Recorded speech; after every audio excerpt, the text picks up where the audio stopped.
Paging Dr. Gary C. Please proceed to the geriatrics department. Emergency! Emergency! Paging Dr. C! Emergency! Emergency! Ay, hello po sa inyong lahat. Si Dr. Gary C. po ito at nanonood po kayo ng Gabay sa Kalusugan. Ang pag-uusapan natin ay tungkol sa mais, corn. Ano bang health benefits ng pagkain ng mais? Ang pinag-uusapan hindi po yung nasa lata, hindi po yung nakababad sa napakasarap na syrup, no?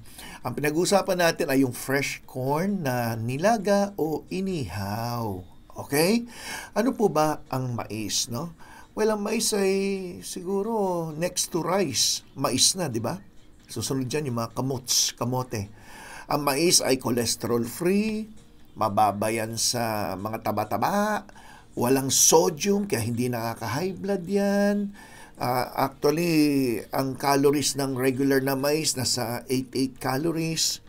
Ang taba niyan ay 1.4 grams lang. Pero ang fiber content mataas, nasa 2 grams. Ang protein ay nasa 3.3 grams at ang carbohydrate ay nasa 19 gram. Alam niyo po, ang whole grain na corn ay mayaman sa vitamin C at magnesium at mababa sa fats. So kung may magtatanong, Doc, okay ba kumain ng mais sa mga mataas ang kolesterol? Pwede. Even sa mga diabetic, maganda rin po ang mais. Papaliwanag ko kung bakit. Ang mais ay member yan ng mga tinatawag na whole grain. Madalas natin marinig kumain ng mga whole grain. Nandiyan yung mga, di ba, yung iba cereal, yung mga wheat bread, yung mga ganyan, no? It lowered the risk of chronic illness like heart disease and type 2 diabetes. So yung mga nakikinig ngayon na may mga problema sa heart, may problema sa mataas ang blood sugar, ang mais, isang magandang alternative na pamalit, alternative pamalit, siyempre, sa pagkain nyo ng rice. Insoluble fiber po ang corn, kaya maganda yan sa digestion at tumutulong din mag-maintain ng body weight. Sa katunayan, pwede nga yan sa mga gusto ng weight reduction. Ang corn ay naturally gluten-free. So, yung mga sensitive sa gluten, lalo na yung mga may allergy, kadalasan sinasabi kumain ng gluten-free diet. So, ang mais, kasama yan sa gluten-free. Good alternative for wheat and to avoid yung mga gluten, so yung mga may allergy. It aids in digestion. So, maganda to sa mga mahinang panunaw. Bakit?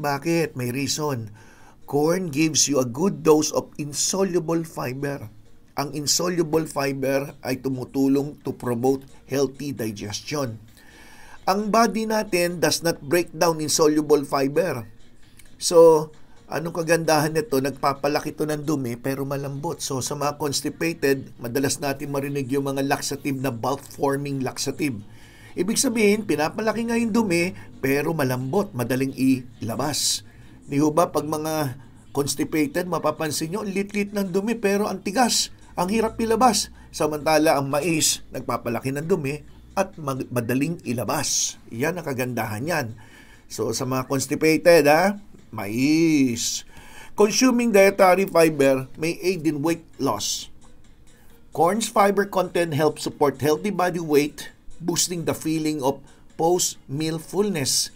Napansin nyo ba sa isang mais na kinain nyo, busog na busog agad kayo? So, yan ay isang alternative na pwede nyong gawin sa pagkain ng mga gusto mag-reduce na ayaw kumain ng mga ng rice. Yan ang gamitin nyo.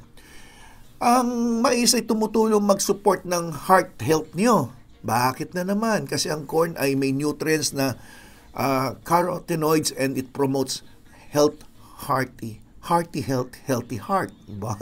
Ang potassium, alam nyo, may mga tinatawag na DASH diet. Doon sa DASH diet na kadalasan binibigay sa mga may hypertension, palaging sinasabi na babaan ng kain nyo na maalat o ng sodium o salt, pero kumain kayo ng mga pagkain may potassium tulad ng saging, di ba? Kasi ang potassium ay tumutulong ma-maintain din ang inyong blood pressure. So, sa ganun para masuportahan nito ang ating puso. It promotes a healthy gut. So, sa mga may problema sa digestive system, corn is loaded with fiber. Essential yan para healthy ang inyong digestive system. yung mga bacteria na tinatawag nating good bacteria, kumakain yan sa pamamagitan ng tinatawag na fiber. So, yung mga pagkain na may high in fiber, yan ang tinatawag na prebiotics. Yung probiotics, yun yung good bacteria. Yung prebiotics, yan yung kinakain ng mga good bacteria para sila mag-multiply. At yan ay tumutulong para magandang inyong digestive system. Ang kagandahan pa ng pagkain ng mais ay it regulates your blood sugar. Wow! Bakit na naman? Kasi the fiber in corn also helps regulate your blood sugar levels. Pinapabagal nito ang conversion ng mga kinain yung maarina papuntang asukal o yung conversion ng starch into glucose. This process helps to keep the blood sugar level steady and prevent spikes o yung biglang pagtaas ng inyong blood sugar. Benefits sa mata. Anong benefits ng mais sa mata? Parang carrots yan. Ang mais ay mayaman sa carotenoids. Ang body natin gumagamit ng mga vitamin A na importante para malinaw ang ating paningin. Ang carotenoids ay isang nutrients na mayaman sa vitamin A bukod sa tinatawag na antioxidant. It lowers your risk of chronic diseases. As a whole grain, ang mais ay magandang pangproteksyon natin sa ating mga pangkaraniwang sakit na maaaring dala na rin ng nagkakaedad tulad ng sakit sa puso, cancer ng colon, yung colorectal cancer, type 2 diabetes, saka obesity. So yan yung mga base sa research. Nabanggit ko yung antioxidant nitong carrots, no? Nitong mais. Ano bang meron doon? It provides protective antioxidants. Ano yung sangkap ng mais na nagbibigay sa atin ng antioxidant effect? Yung lutein, saka yung zeaxanthin. Halos present din yan sa tomatoes. Corn, main pigments na tinatawag na carotenoids ay may lutein at zeaxanthin na may antioxidant na tumutulong maprotektahan ng ating paningin. Imagine nyo, sa pagkain lang ng mais, ang dami nyo palang nakuwang health benefits na binabaliwala lang natin. Di ba? So ngayon, alam nyo na, bahala na kayo kung kakain kayo ng mais.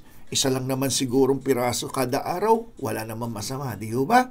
Okay, so sa mga nagustuhan yung aking paliwanag, mag-iHeart GSKK dyan sa baba as a sign of your love and support dito sa Gabay sa Kalusugan channel. At sa mga hindi pa nakasubscribe, please subscribe dito sa Gabay sa Kalusugan, Dr. Gary C. I-share nyo po at i-click nyo po yung thumbs up, pati yung subscribe at yung notification button. Okay? Huwag nyo kalimutan, dito sa Gabay sa Kalusugan, ako po si Dr. Gary C. na naggagabay lang sa inyong kalusugan. Kayo pa rin masusunod kung anong gusto nyong gawin sa inyong buhay. Okay? So maraming salamat po. Hanggang sa susunod. Bye-bye!